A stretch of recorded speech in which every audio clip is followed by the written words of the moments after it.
رضا خان بھائی بس زمونږ د اخیری شپه وګڼه بس مونږ چې کوم دی نو د نن لړو یاره ګرانو ملګرو د صوابۍ په علاقې یار حسین کې یو ډېره زیاته دردناک او افسوسناک واقع شوې ده. سړي چې خپل څلور بچي حلال کړي او بیا خودکشي کړې وه. دې حوالې سره د یو میسج پرېښی دی، دا وایس میسج چې دی دا را سره واورئ. دې کې هغه ډېر زیات خپل باره کې چې کومې خبرې کړې دي نو هغه د هغه تفصیل دی پکې ډېر. رضا خان بھائی بس زمونږ د اخیری شپه وګڼه بس مونږ چې کوم دی نو د نن لړو یاره نور د دنیا سره زه مقابله نشم کولی او زما چې څه دي زما دغه کور هر څه چې دي نو دا ستاسو شو هسې ستاسو شو فرهاده چې صاحب نه دا چې څه دې ورکړي دي پیسې مې سره پرتې دي شته مر څه به ترې نه راوالي او ځان پسې به هر څه برابر کړي او طارق به شي درسره او دا ما تاسو له درکو طارق له تاسو له چې کوم دی مې دا کور درکو هسې مې درله درکو د دې بدله کې د ستاسو نه هېڅوک یو څیز هم نه علي او بله خبر دا ده چې ما تاڼه کې یو رپورټ لیکلی دی د ښځې باندې د هغې رپورټ بیا خبر واخلئ چې هغې باندې یې کاروایي وکړي او د ښځې ما سره هېڅ هم نه رسي د دې ما 50,000 روپۍ مخر لیکلي وو او هغه هغې له ما ورکړی وي بیا ترې ما تپوس هم نه دی کړی دوی په 100 پیرې دی زما نه غلا کړي ده پیسې زما نه ډېرې ډېرې پټې کړي دي پلار کره یې وړي دي هر څه یې رانه وړي دي اوس هم چې تللی دی نو بل هر څه یې وړي دي نو دې خپل هر څه وصول کړي دي ما سره صحیح ژوند نه تېر کړی او بس اوس مې ته نه شکر دی ګوته لګولې ده بس دا کور چې دی نو تاسو ته پاتې شو زما دا موټرسایکل چې دی نو دا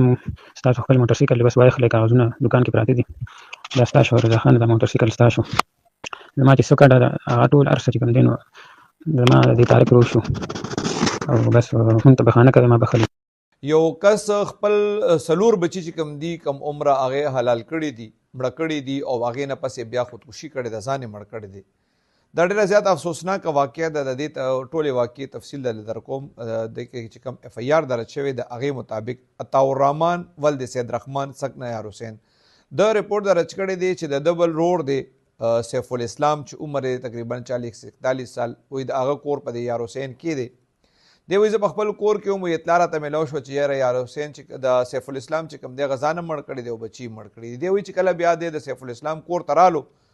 نو سیف الاسلام هم مړ او دی سیف الاسلام د خپل خودکشۍ نه پهله یو زوی چې کوم دی مشر هغه 12 کالو دی ضیا نومې دی، بل ورپسې چې کوم د 10 کالو زوی دی د هغه عبدالرحمان نوم دی، بل د 15 کالو لورې د ثنا او بل د 3 کالو لورې د حنا. دا څلور واړه بچي دي مو دوی ویلي دي چې د حلال کړي دي او د هغې نه پس بیا د سیف الاسلام خودکشي کړې ده ځان یې مړ کړی دی. دا ډېره زیات افسوسناک خبر او دا په پوره صوبه کې څه چې په پوره پاکستان کې دا خبر پهلاو شو او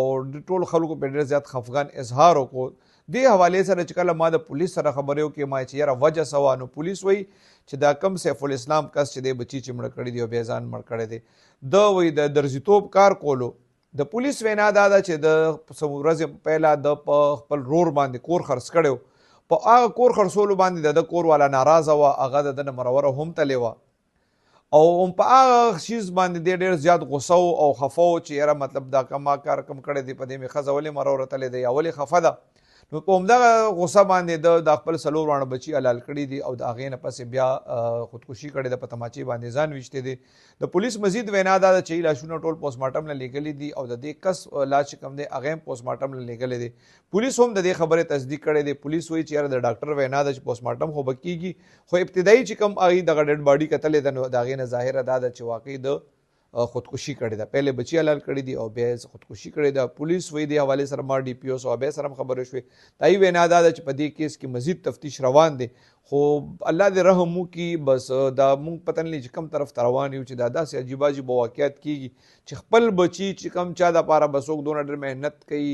او بیا خواهش چې دا بچي غټ شي هغه محنت کې لګیا یي شپه ورځ د دې بچو دپاره او بیا پته نه څه چلو شي چې موږ دونه ډېر زیات جذباتیان شو چې یاره خپل بچي حلال هم کو حلالول ډېر زیات سخت کار دی خپل بچي او بیا ځان هم مړ کو. نو الله دې په موږ باندې رحم وکړي او الله پاک دې موږ کې صبر پیدا کړي.